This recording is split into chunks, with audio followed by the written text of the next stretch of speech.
Hi friends, I am Rohini and I welcome you in Jharkhand Parichay. अगर आप नए हैं इस चैनल पर तो subscribe the channel and press the bell icon so that you never miss a video. आज की वीडियो का टॉपिक है झारखंड की मिट्टियाँ यानी कि सॉइल्स ऑफ झारखंड।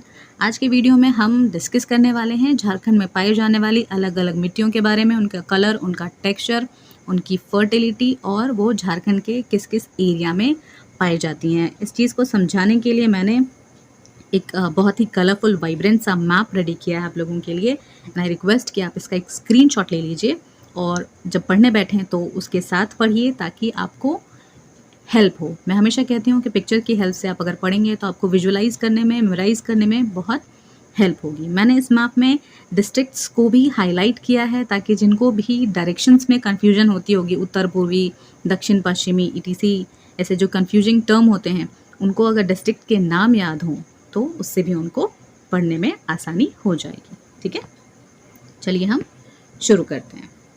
सबसे पहले मिट्टी क्या है? पृथ्वी की सबसे ऊपरी परत को हम मृदा कहते हैं। निर्माण प्रक्रिया की दृष्टि से झारखंड में अपशिष्ट प्रकार यानी कि रेसिडुअल टाइप की मिट्टी पाई जाती है। एक क्वेश्चन तो हमारा डायरेक्ट यहीं पे बन जाता है कि झारखंड में किस प्रकार की मिट्टियाँ मिलती हैं? अपशिष्ट प्रकार की मिट्टियाँ मिलती हैं। ठीक है, अब ये अपशिष्ट प्रकार की मिट्टियाँ क्या हैं? पठारी इलाकों के ज़मीनों में खनिज और चट्टानों के अपक्षय से निर्मित मिट्टी को अपशिष्ट मिट्टी कहते हैं। एक अभी मिला अपशिष्ट और दूसरा यहाँ पे मिल गया है अपक्षय। अपशिष्ट तो रेसिडुअल हो गया। एंड व्हाट इज अपक्षय? अपक्षय इज वेदरिंग। ठीक है, इरोजन से कंफ्यूज नहीं होना है, ये वेदरिंग है। वेदरिंग इज ब्रेकिंग डाउन और dissolving rocks and minerals on earth surface. आगे हम देखते हैं झारखंड में पाई जाने वाली मिट्टियाँ कितने प्रकार की हैं। 6 प्रकार की होती हैं। लाल मिट्टी, रेड सॉइल, काली या रेगुर मिट्टी, ब्लैक सॉइल, लैटेराइट मिट्टी, लैटेराइट सॉइल, अब्रक मूलक मिट्टी, माइकेशियस सॉइल, रेतीली मिट्टी, सैंडी सॉइल, जलोढ़ मिट्टी, अलूवियम सॉइल। ठीक है, सबसे पहले हम देखेंगे लाल मिट्टी। झारखंड के अधिकांश क्षेत्रों में लाल मिट्टी पाई जाती है। यह राज्य की सर्वप्रमुख मिट्टी है। मैप में भी देखिए, ये जितना रेड पोर्शन है ये सारा रेड सॉइल भरा पड़ा है ना। मोस्टली एरिया रेड सॉइल ही कवर करता है। ठीक है, छोटा नागपुर के लगभग 90% क्षेत्र में यह मिट्टी पाई जाती है। नीस एवं ग्रेनाइट चट्टानों के अवशेष से बनी है, इसलिए ये कम उपजाऊ होती है। किसके रेसिड्यू से बनी है? नीस और ग्रेनाइट के, जिसकी वजह से इसमें फर्टिलिटी रेट इसका कम है, इसकी फर्टिलिटी कम है। ठीक है, नेक्स्ट है काली मिट्टी या रेगुर मिट्टी यानी कि ब्लैक सॉइल। इसका कलर क्या होता है? काले एवं भूरे रंग की यह मिट्टी राजमहल के पहाड़ी क्षेत्रों में पाई जाती है। मैप में देखेंगे हम, मैप काफ़ी नीचे जा चुका है।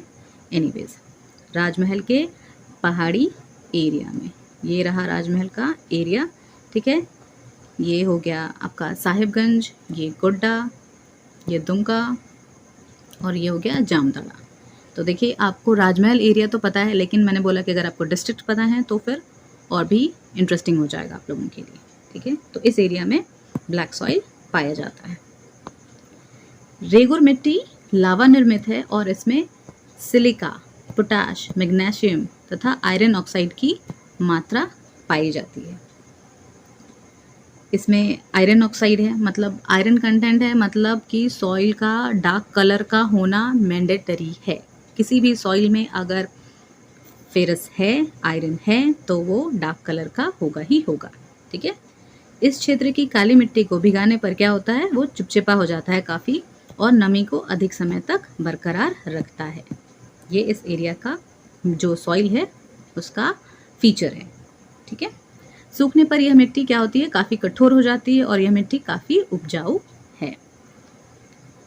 यह बेसाल्ट के अपक्षय से बनी, इससे पहले किससे बनी थी? नीस और ग्रेनाइट से बनी थी लाल मिट्टी, और ये जो काली मिट्टी है ये बेसाल्ट के अपक्षय से बनी है। यह मिट्टी धान एवं चने की खेती के लिए उपयुक्त होती है और जो लाल मिट्टी थी वो कम उपजाऊ थी। ठीक है, ऐसे कंपेयर करके भी पढ़ेंगे तो भी आपको पढ़ने में और समझने में काफ़ी आसानी होगी। थर्ड है लैटेराइट सॉइल। यह लाल रंग की होती है गहरे लाल रंग की होती है। इसमें बहुत कंकड़ होते हैं, मतलब ये कंकड़ीली मिट्टी होती है। और ये कौन कौन से एरिया में मिलती है? रांची के पश्चिमी क्षेत्र, पलामू के दक्षिणी क्षेत्र, संथाल परगना के पूर्वी राजमहल के क्षेत्र, सिंहभूम के दक्षिण पूर्वी क्षेत्र में पाई जाती है लैटेराइट मिट्टी। अगर हम इसको मैप में देखें तो क्या बोला गया था? रांची का पश्चिमी क्षेत्र है ना, पलामू का, ये है पलामू, पलामू का दक्षिणी क्षेत्र, ठीक है, संथाल परगना का पूर्वी क्षेत्र है ना, पूर्वी राजमहल क्षेत्र, और सिंहभूम का दक्षिणी पूर्वी क्षेत्र, ठीक है। यह मिट्टी कृषि की दृष्टि से उपयुक्त नहीं होती है क्योंकि इसकी उर्वरता अति निम्न होती, मतलब इसका फर्टिलिटी रेट लो होता है ना। फोर्थ है अब्रक मूलक मिट्टी, यानी कि माइकेशियस सॉइल। अब्रक की खानों से अपक्षय के कारण उसके समीप के क्षेत्रों में ऐसी मिट्टी पाई जाती है। अब्रक मूलक मतलब माइकेशियस मतलब माइका। अब अगर झारखंड में माइका की बात हो रही है तो हम आंख बंद करके कहाँ पहुँचेंगे? कोडरमा वाले एरिया में, है ना। इसका रंग क्या होता है? हल्का गुलाबी होता है। देखिए मैप में यहाँ पे 2 जगह मैंने हाईलाइट किया है अब्रक मूलक मिट्टी को, ठीक है। ये तो गिरिडीह कोडरमा वाला एरिया हो गया और ये हजारीबाग वाला एरिया हो गया, थोड़ा सा हजारीबाग, रामगढ़ और थोड़ा सा रांची हो गया है, ठीक है। इसका एरिया क्या क्या है?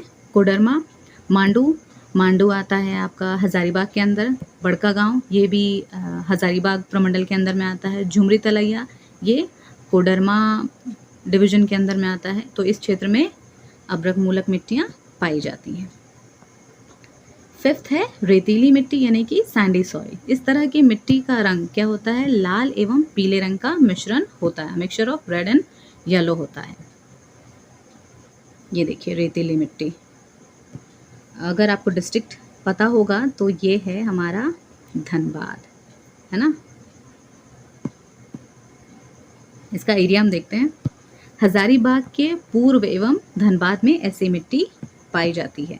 मैप में अगर हम देखें तो ये तो धनबाद है ही, ये धनबाद है ही, और हजारीबाग का ईस्टर्न साइड है ना, इस एरिया में सैंडी सॉइल रेतीली मिट्टी पाई जाती है। ऐसी मिट्टी मोटे अनाजों की खेती के लिए बहुत उपयुक्त होती है। मोटा अनाज मतलब बाजरा हो गया, ज्वार हो गया, रागी जिसको कि हम मड़वा भी बोलते हैं, उसकी खेती के लिए ये उपयुक्त होती है। लास्ट है जलोढ़ मिट्टी। यह झारखंड में पाई जाने वाली सबसे नवीन मतलब सबसे नई और यंग मिट्टी है। राज्य में जलोढ़ मिट्टी के 2 प्रकार होते हैं, बांगर यानी कि पुराना जलोढ़, खादर यानी कि नवीन जलोढ़, ठीक है। इस तरह की मिट्टी राज्य के उत्तरी सीमावर्ती भाग तथा संथाल परगना के पूर्वी किनारों जैसे साहिबगंज, पाकुड़ के पूर्वी किनारों में पाई जाती है। अब ये जलोढ़ मिट्टी आती कहाँ से है? ऑब्वियसली गंगा नदी का एरिया है तो उधर ही से आती होगी, और गंगा नदी किस एरिया में है? साहिबगंज होती हुई जाती है, मतलब कि संथाल परगना का ईस्टर्न साइड छूता हुआ, और हमारा जो झारखंड है उसका नॉर्दर्न मतलब उत्तरी बॉर्डर को छूती हुई जाती है। मैप में देखते हैं हम, ये देखिए ये जितने ग्रीन कलर से दिख रहा है ये सारा है जलोढ़ मिट्टी, है ना। ये सब गंगा का एरिया है, ठीक है। ये राज्य के उत्तर सीमावर्ती मतलब नॉर्दर्न साइड का बॉर्डर संथाल परगना, ये संथाल परगना है, उसके पूर्वी किनारा ये पूर्वी किनारा है, और साहिबगंज, ये तो मैंने ज़्यादा ही गंदा कर दिया, साहिबगंज, ठीक है, फिर पाकुड़ का एरिया, ये सारे एरिया में ये सॉइल पाया जाता है, ठीक है, अलुवियम सॉइल। इस तरह की मिट्टी बहुत उपजाऊ होती है। ऐसी मिट्टी में धान एवं गेहूं की खेती बहुत अच्छी होती है। तो आज के लिए वीडियो यहीं तक। आई होप कि वीडियो आपको पसंद आई होगी। वीडियो अगर पसंद आई हो तो do like and share it with your friends. Keep studying, बहुत सारे सेट्स लगाइए। Be safe and thanks for watching.